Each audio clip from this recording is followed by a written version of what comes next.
بسم اللہ الرحمن الرحیم۔ سیدہ وائس کے معزز دوستو السلام علیکم۔ میں ہوں سیدہ اور آپ دیکھ رہے ہیں سیدہ وائس چینل۔ رمضان اور 4 قسم کے لوگ۔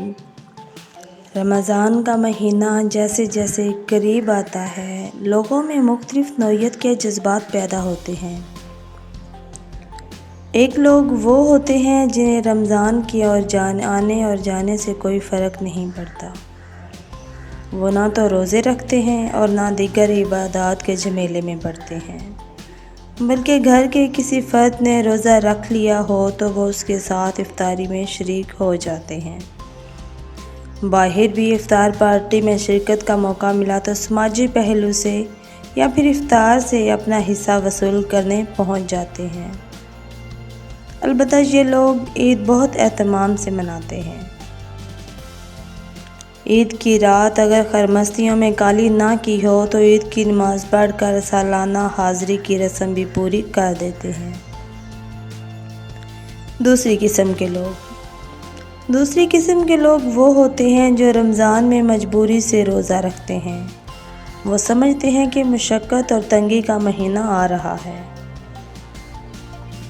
اب گرمی میں پیاس کی شدت اور بھوک کی مشقت جھیلنی پڑے گی، راتوں کی نیند خراب ہوگی، کاروبار متاثر اور معاملات زندگی درہم برہم ہو جائیں گے۔ ایسے لوگ رمضان کا ایک ایک دن گن کر مہینہ پورا کرتے ہیں۔ آخرکار مہینے کے آخر پر ان کی یہ مشقت ختم ہو جاتی ہے۔ وہ جیسے رمضان سے پہلے تھے رمضان کے بعد بھی ویسے ہی رہتے ہیں۔ تیسری قسم کے لوگ وہ ہوتے ہیں جو رمضان کے روزے بڑے ذوق و شوق سے رکھتے ہیں، تلاوت قرآن پاک، نوافل اور دیگر عبادات کا اہتمام کرتے ہیں۔ مشقت تو خیر انہیں بھی محسوس ہوتی ہے مگر وہ حوصلے سے برداشت کرتے ہیں۔ وہ امید رکھتے ہیں کہ اس مشقت کے بدلے میں جو ان کو اجر و ثواب ملے گا اس کے مقابلے میں یہ تکلیف کچھ بھی نہیں۔ ایسے صالحین اپنے اللہ سے اپنی محنت کا بہترین اجر پائیں گے۔ چوتھی قسم کے لوگ وہ ہوتے ہیں جو رمضان کے آنے سے قبل ہی رمضان کے انتظار میں ڈھل جاتے ہیں۔ وہ رجب اور شعبان کے مہینوں کا ایک ایک دن گن کر گزارتے ہیں۔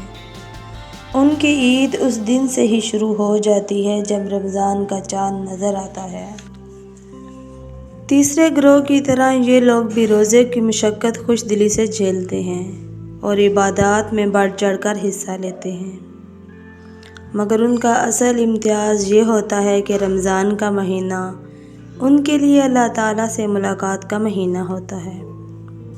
روزے کی ایک ایک مشقت ان کے لیے اللہ تعالیٰ کی مہربانیوں کا تعارف بن جاتی ہے۔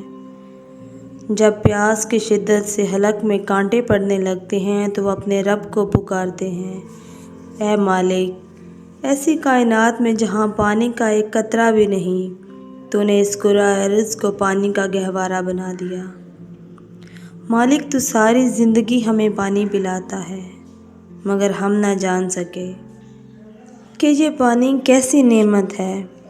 آج جب حلق میں کانٹے پڑے تو معلوم ہوا یہ بے ذائقہ مشروب کائنات کے ہر ذائقے سے بڑھ کے ہے۔ ہم اس نعمت کے لیے شکر گزار ہیں۔ جب بھوک سے ان کا وجود نڈھال ہوتا ہے تو کہتے ہیں، اے آقا، اے پالنے والے، تو سورج، بادل، ہوا، سمندر، پہاڑ، دریا اور زمین سب کو ملا کر ہمارے لیے غذا فراہم کرتا ہے۔ جس دنیا میں ہزاروں قسم کے حیوانات پیدا کیے ان کے لیے صرف بے ذائقہ گھاس اگتی ہے، وہاں تو نے ایک انسان کے لیے ہزارہا قسم کے ذائقے تخلیق کر دیے۔ ہم دل کی گہرائیوں سے تیری عظمت اور عنایت کے معترف ہیں۔ غرض روزے کی ہر مشقت اور بے آرامی ہمارے لیے معرفت الہی کے نئے دروازے کھول دیتی ہے۔ کھانے پینے کی محرومی ان پر یہ واضح کر دیتی ہے کہ ان جیسی لاکھوں نعمتوں میں جس میں وہ ہر لمحے جی رہے ہیں اس احساس سے ان کی آنکھوں سے آنسو جاری ہو جاتے ہیں۔ ان کا سینہ خدائی احساسات کی تجلیوں سے جگمگا اٹھتا ہے۔ ان کی راتیں ذکر الہی سے منور ہو جاتی ہیں۔ ان کا وجود اس خدائی جنت کے لیے سراپا طلب بن جاتا ہے، جہاں نہ کوئی بھوک ہوگی نہ کوئی پیاس، جہاں پر ہر نعمت ہے، بے روک ٹوک اور بے حد ہے، بے حساب ہوگی، جہاں سے وہ نکلنا چاہیں گے پر نہ کوئی ان کو نکال پائے گا۔ وہ اس جہنم کے تصور سے لرز جاتے ہیں جہاں محرومی کی ہر ممکنہ شکل جمع کر دی جائے گی، جہاں خدا کے مجرم سرکش اور غافل لوگ ہمیشہ خود پر پچھتاووں کی سنگ پاری کر دیں گے۔ ایک ایسا عظیم موقع انہوں نے گنوا دیا جہاں پر وہ ہمیشہ ندامت کے اشکوں کے سیلاب بہاتے رہیں گے کہ انہوں نے کیسے مہربان رب کو پایا اور کس بے دردی سے اس کو بھلا دیا۔ یہ اہل ایمان روزے کی حالت میں جہنم سے اپنے رب کی پناہ مانگتے ہیں۔ وہ اپنی خطاؤں پر شرمسار رہتے ہیں، سراپا احتساب بن کر اپنی سیرت و کردار کا جائزہ لیتے ہیں۔ وہ امر صالحہ کی ہر شکل کو اپنے وجود کا حصہ بنانے کا عزم رکھتے ہیں۔ وہ مصیبت کی ہر قسم کو زہریلا سانپ سمجھ کر اس سے بھاگنے کی کوشش کرتے ہیں۔ یہی وہ لوگ ہیں جنہوں نے رمضان میں اپنے رب سے ملاقات کر لی۔ یہی وہ لوگ ہیں جنہوں نے جان لیا کہ اللہ معبود حقیقی بھی ہے اور منعم حقیقی بھی، کہ ذات واحد عبادت کے لائق، زبان و دل کی شہادت کے لائق، اس کے فرمان اطاعت کے لائق، اسی کی ہے سرکار خدمت کے لائق۔ لگاؤ تو لو اپنی اس سے لگاؤ، جھکاؤ تو سر اس کے آگے جھکاؤ۔ خدا کو اسی طرح پانے والے در حقیقت رمضان کو پانے والے ہوتے ہیں۔ یہی مقربین ہمیں دنیا میں بھی اور آخرت میں بھی۔ اللہ ہم سب کا حامی و ناصر ہو۔ اللہ حافظ۔